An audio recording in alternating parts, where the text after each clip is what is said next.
realizó un proyecto de investigación sobre el estado de la educación en Mendoza a través de una encuesta que le realizó a 120 profesionales de la educación, tanto en nivel inicial, primario, secundario, entidades públicas y privadas de escuelas de la provincia de Mendoza. Estoy viendo acá en la encuesta que algunos de los ítems que señalaste en esta investigación es el tema de los salarios. ¿Qué nos puedes decir al respecto? Bueno, el 60% de los docentes de estos niveles educativos considera que son magros, que son insuficientes, y se ven de algún modo obligados a trabajar en 2 o 3 espacios de trabajo con muchas horas, y muchos me dicen que se van del sistema a otras actividades y bueno, y quedan lugares vacantes que cuestan encontrar la suplencia y eso. Y eso de que el docente trabaje muchas horas está directamente vinculado también a la calidad de la educación, porque no es que tenga buena voluntad, pero para ir a una clase tenés que prepararla, tenés que estudiar, tenés que actualizar. Pero si necesitan para vivir, digamos, un básico y no lo tienen, bueno, cualquier persona trabajaría más horas o buscaría otros recursos. Y eso me parece que está dañando indirectamente al sistema educativo. El otro tema son las condiciones de trabajo también, que en muchas de las escuelas hay deterioros, edilicios, hay problemas de calefacción en invierno, de aire, ventiladores en verano, hay problemas de bancos, de sillas, de elementos para el trabajo, porque tenemos que entender que, por ejemplo, un profesor de educación física necesita que haya, para hacer deporte, diversos deportes, no uno solo, tirar la pelota y arréglensela, sino estamos hablando de diversos deportes, bueno, conos, vallas, redes, bueno, algo para que pueda desarrollar la amplitud que significa formar a una persona en su cuerpo, ayudarla en su formación. Y estoy hablando de un ítem, pero también tenemos, todas las materias necesitan elementos, y las escuelas tienen que tener eso, o en algunas épocas lo han tenido, ¿no? Así que bueno, esas son dos de las principales preocupaciones. La otra es, también observan que en algunas de las escuelas hay poco acompañamiento familiar, les gustaría que haya más, que esté más encima, que haya más acompañamiento, que haya más seguimiento, que haya más de algún modo, digamos, estar más cerca de los niños y de los jóvenes, no dejar todo para la escuela, porque las instituciones tienen su dinámica, tienen su trabajo, son muchos niños, entonces cuando en la escuela, en la casa se hace algo y se acompaña, se nota, ¿no? en el aula. Pero después también dicen que son los menos, hay un grupo de padres que por ahí son más exigentes y van a veces como extralimitándose también a decirle lo que tiene que enseñar el docente, ¿no? Puede ser que sean papás o mamás que tengan una formación y también eso también está. Así que bueno, esos son... Después otro de los puntos es el tema de la burocracia. La burocracia siempre fue un problema en el sistema, no es de ahora, pero se recrudece. ¿Qué es la burocracia?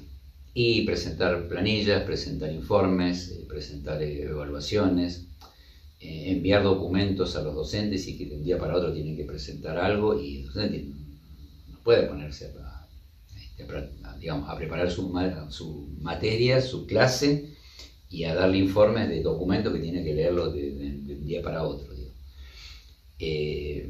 Esto es un problema. Es decir, el sistema educativo, los que están frente a la educación tienen que entender que cuando más el docente esté arrinconado en tareas que no son específicas, como es el tema de estar respondiendo permanentemente planillas, llenando planillas, o atendiendo temas sociales, emocionales y demás, lo están sacando de algún modo de su tarea específica. Lo están sobredimensionando la tarea docente. Y esto también es un tema que es histórico y esto hay que corregirlo, porque no se puede pretender que la educación sea mejor si el actor que dinamiza el proceso educativo está imbuido de una serie de situaciones que lo sobrepasan, digamos, en sus capacidades, ¿no? Así que bueno, eso también es un tema complicado. Y el tema de la convivencia también se habla mucho de la violencia, ¿no? La violencia que observamos que hay en la sociedad, y los niños y jóvenes son de algún modo lo traen. Y si a esto se le agrega la violencia intrafamiliar o interfamiliar, bueno, se complejiza. Todo eso, ¿en qué se demuestra? Y bueno, en el comportamiento, en actitudes. Cuesta mucho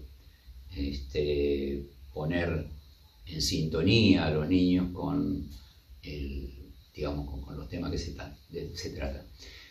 Otro punto que también es importante es el tema de la capacitación. Hay críticas a que las capacitaciones que el gobierno envía no serían del agrado de los docentes, no serían de la elección de los docentes, y lo que es peor, no serían de la necesidad de los docentes. Está claro que hay que actualizarse, está clarísimo que la actividad docente requiere un permanente adecuarse a las realidades sociales, a las realidades que se van dando en un mundo complejo y dinámico y cambiante. Pero protestan en ese sentido, ¿no? Los docentes dicen que sería muy provechoso para ellos poder elegir aquello que les resulta beneficioso tanto para la materia que dan como para complementar el proceso formativo que tiene que tener un docente. Así como los médicos luego que se reciben, ¿no es cierto?, se siguen especializando, los docentes también son conscientes de que eso hay que hacerlo, pero le adjudican la responsabilidad que el gobierno no le está dando lo que necesitan para este momento que ellos están planteando. Rubén, nos estoy hablando de la relación con las familias, más aquí hay un ítem que me parece fundamental mencionar, que es la relación con los niños. Estoy observando acá en las opiniones que estuvieron dando los profes, algunas cuestiones como que necesitan que los escuchen más, que les tengan en cuenta por cómo son, no tanto como esperamos de ellos, que es muy estático lo que se da a los niños, muy intelectual y poco juego, demandan una educación más integral, más trabajo con el cuerpo, que los docentes abusan de decir a cada rato, quédate sentado, quédate sentado. En cuanto a todo esto, desde la ecopedagogía, ¿qué consejo nos podrías dar, qué óptica podrías ofrecer respecto a quizás como una herramienta para toda esta temática? Bueno, tal vez para quienes no conocen, la ecopedagogía es un mensaje educativo, una corriente educativa que la hemos inaugurado acá en la provincia de Mendoza y que, para dar algunos bosquejos diferenciadores, ¿no? Nosotros estamos, lo que yo considero una educación lineal, una pedagogía lineal, sistemática pero muy previsible y muy separada en cuanto a materia por materia, muy estructuradas. Y nosotros desde la ecopedagogía lo que planteamos y practicamos es una educación relacional, más emocional y más integrativa. Este modo permite que el niño, el joven o el adulto, quien pretenda aprender, lo pueda ver de un modo más integrado y luego ir a las partes, ¿no es cierto? Y más emocional porque, modestamente, creo que uno de los grandes problemas que tiene este sistema educativo es que privilegia el hemisferio de la razón. Renato Descartes, allá en el siglo XV, en el Renacimiento de Europa, que nos contó su propia historia como si fuera universal, y no es así, nos contó la historia de Europa, que a ellos pasaron por ese proceso. Pero no me voy a remitir ahora a ese proceso de la historia universal, pero sí decir que Descartes dijo una parte de la cuestión. Es cierto que somos seres racionales, pero también es cierto que somos seres emocionales. Tenemos los dos hemisferios y las neurociencias en esto han venido a dar un aporte importantísimo para entender el fenómeno de que permanentemente estamos sintiendo y pensando y sintiendo. Entonces nosotros enfatizamos un poco más de la ecopedagogía en lo relacional y ahí aparece esta manera, digamos, de privilegiar, si se quiere, la convivencia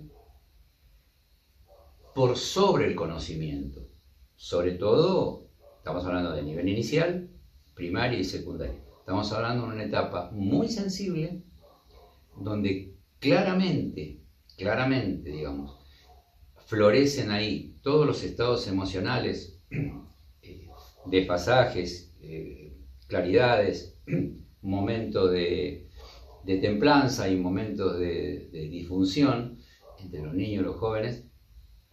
Distinto es el nivel adulto, porque ahí ya tenemos mayor previsibilidad y mayor elección. Por eso dije que el ámbito universitario hay que tratarlo aparte, porque la convivencia y el conocimiento tienen otro componente.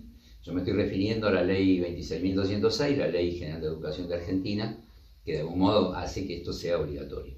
Entonces, la ecopedagogía, que es lo que últimamente estoy desarrollando, plantea esto. Convivencia, y acá tengo un libro que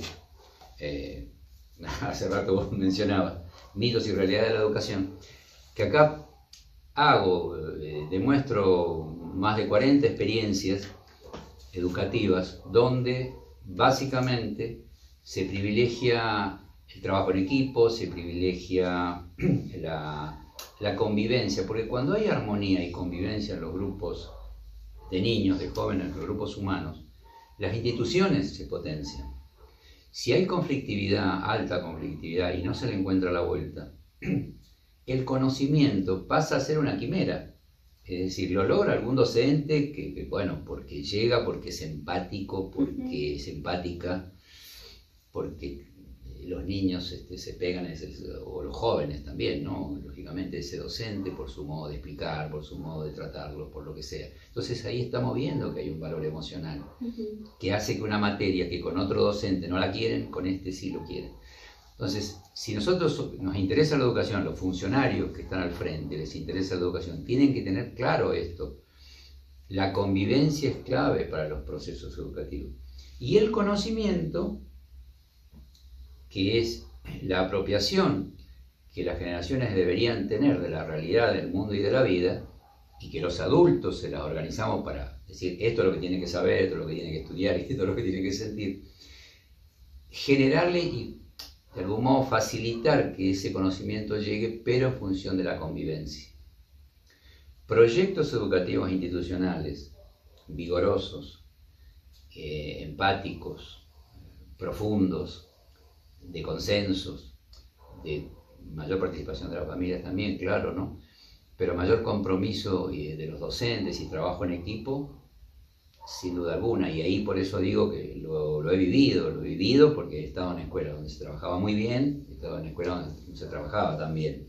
Y la que se trabajaba muy bien y los niños eran un poco más felices y más cerca de la realización, y los docentes más cerca de su realización y de lo que esa vocación está indicando de ser docente, se sentían en escuelas que tenían y que tienen, porque algunas hay también, ¿no es cierto? Así que bueno, un poco mi mensaje intenta ser ese, ¿no? Frente a la situación, hacer esta reflexión, que es que hoy estoy en la ecopedagogía y desde ahí estamos nosotros haciendo